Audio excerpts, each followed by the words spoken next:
Magandang gabi sa inyong lahat.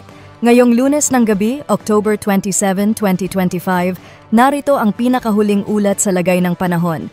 Hatid ng inyong independent weather forecaster batay sa opisyal na datos mula sa PAGASA.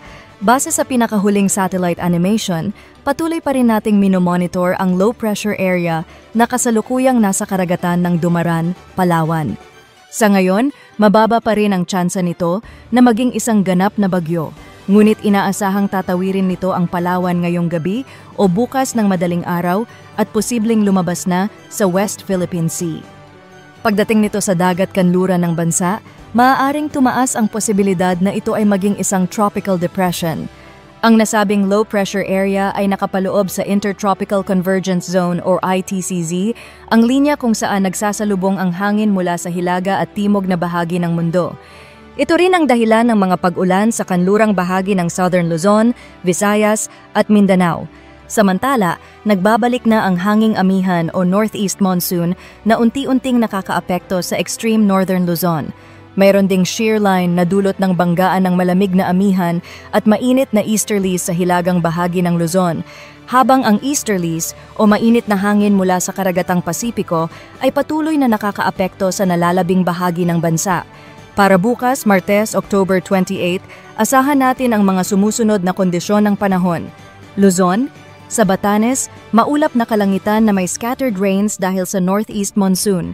Sa Cagayan, Isabela at Aurora, maulap din na may mga pag-ulan at thunderstorms dulot ng shear line. Sa Occidental at Oriental Mindoro, mataas ang tsansa ng mga pag-ulan na dulot ng low pressure area.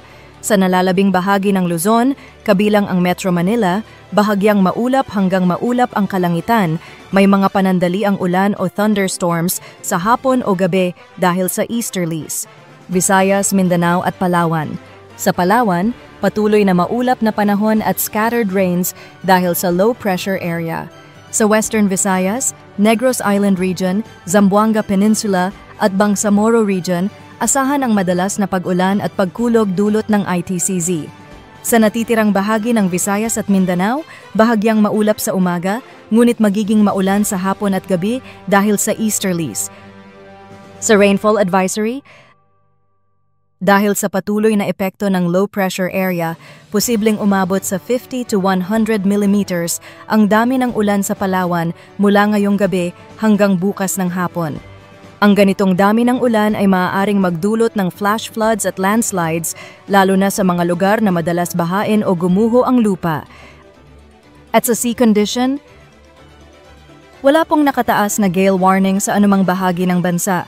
Gayunman, dahil sa epekto ng northeast monsoon, magiging katamtaman hanggang sa maalon ang karagatan sa extreme northern Luzon na maaaring umabot hanggang 3.7 meters ang taas ng alon. Pinapayuhan ang mga mangingisda at mga may maliliit na sasakyang pandagat na huwag munang pumalaot sa mga apektadong baybayin.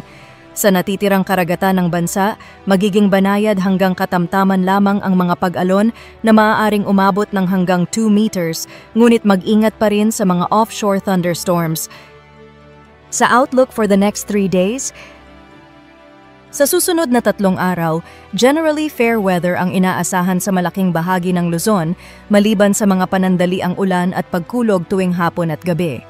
Sa extreme northern Luzon, particular sa Batanes, Babuyan Islands at Cagayan, magpapatuloy ang maulap na kalangitan at mga pag-ulan dulot ng northeast monsoon at shear line. Sa Visayas at Mindanao, bagamat fair weather sa ngayon, nananatiling mataas ang posibilidad ng pagbuo ng isang panibagong low pressure area sa pagitan ng Visayas at Mindanao sa mga susunod na araw.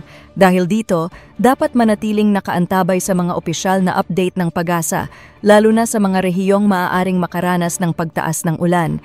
Yan ang pinakahuling ulat sa lagay ng panahon ngayong Lunes ng gabi, October 27, 2025, hatid po ng inyong independent weather forecaster, batay sa opisyal na datos mula sa PAGASA. Manatiling alerto at laging handa, Pilipinas. Magandang gabi po sa ating lahat.